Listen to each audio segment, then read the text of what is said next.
your secrets within. Tell me, I know that you've been suffering. Let go of tears you've been saving. Sometimes we build walls just to let them cave in. Hi, I'm Lu, and I'm a singer-songwriter from Singapore. I was born and raised in Hong Kong. I'm currently in Boston, studying songwriting at Berklee College of Music, and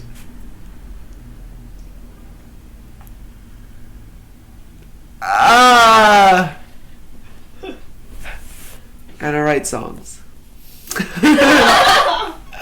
I learned the piano when I was like 4 years old till like 10, and then I quit because I just hated practicing piano every day.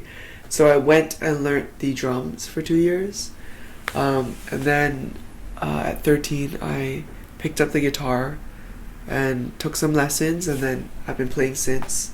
And then with singing, I've just been singing like this whole time. I've been songwriting since I was 17, like after a little heartbreak moment, and I was like, let me write a heartbreak song. And then I realized that I actually really like expressing my feelings through music. But you get burned. In 2015, I joined Noise Music Mentorship. It's a program in Singapore, and I got in, and they kind of helped guide me into the music scene in Singapore. I started playing more shows and making sure that the shows that I played were all original music, and then I started to build a small following for my own stuff.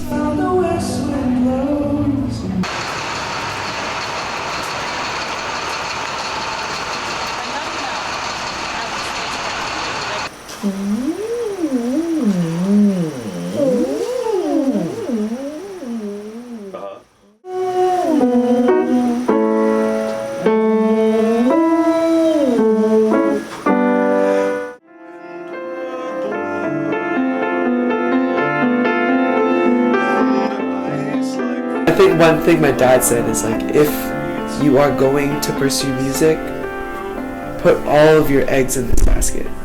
Don't half-ass it. Don't kind of think, okay, if music doesn't work out, what's my plan B? He's like, don't think about plan B.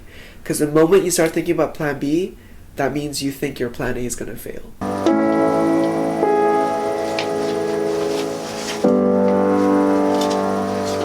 I only have 6 more weeks with you. Isn't that weird? And then our divorce. Is that right? Yeah. Why are we divorcing? I'm done with PI. Hi, sorry. No, I just wanted to publicly say bye. Right. I'll see you, Good to see you. next week. Okay. Definitely. All right. Hello! I think the biggest struggle as a musician is determination and tenacity. You know, there'll be periods of time where I myself kind of think like, what's the point of pursuing this career when there are a million other musicians that are way better than I am? I like to think of it as like a buffet, right? Like every musician brings their own dish to the table. And when you take away your own dish, even though there's a lot of food, there's going to be that one person who wanted exactly what you brought. And I always like to think that there's somebody out there who needs the song that I'm writing now. And that's why I have to keep doing it. Just because you're not the best painter out there doesn't mean your ideas are less valuable. What makes this a little bit more of a contrivance You've is heard like of the living term and infringing indie, our life. which actually means independent. And that means that you release music by yourself, and usually you create music with your own team. It's a lot of work, but the biggest thing that you get out of that is control, because nobody's telling you the things you can and cannot do. And ultimately, for me, I think my creative freedom is what I prioritize most, because I don't want to be singing about something that that I don't care about.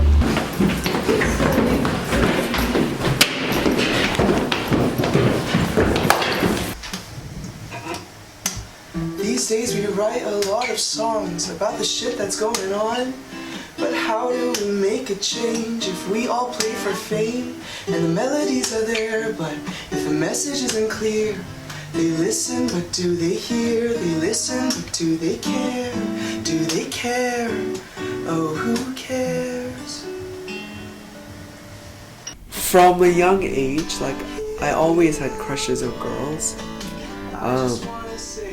And it wasn't really until like I was 10 or 11 that I realized that my attraction to males was not admiration, but actually attraction. Going back to the whole thing, like, I know that in Singapore there are so many celebrities and artists that are LGBT but choose not to come out. They have their own reasons, right? Because it could be family, it could be their reputation, it could be their career being jeopardized. But again, for me, I'm like, if I'm going to enter the music scene, I want to make sure that whoever's listening to me knows everything about me. And I don't want to hide a huge part of who I am just so that I might get a few more listeners. I am who I am, and I'm so much happier being open about my sexuality because I don't have to hide anything. Like, there's no secrets, you know? And when people come up to me, they come to me for me and not a version of myself that I'm trying to portray on social media. A big moment was actually at my double EP launch last year for There's Something in My Eye and ENFJ. I could see a lot of LGBT couples in the crowd, and being so open about their affection, like holding hands and cuddling. Like, that was such a big reminder of the kind of effect that I think I'm doing for the youth of Singapore. You know, I'm doing my own part, especially like going to such a fun event, a concert, right? Like, you want to be yourself. You don't want to feel like you have to hide who you are. I think my favorite moment has to be my first album launch. This was in 2017, and I played at the Esplanade NX Studio. It was like a sold-out show. I just remember being so grateful for everybody that showed up, because it was like a stamp of approval, or like a vote of confidence for me to keep going. And then reminding myself, like, all of these people came to watch me. That was like a crazy emotion that I've never felt before. And if I'm being honest, I was so happy that I forgot everything that happened that night.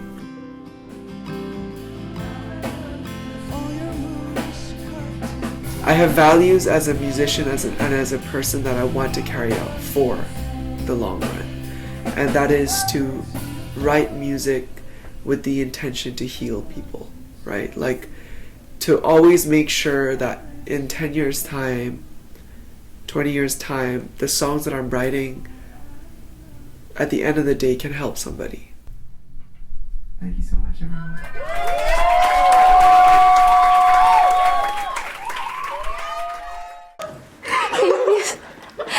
Tell us where you got everything. Okay.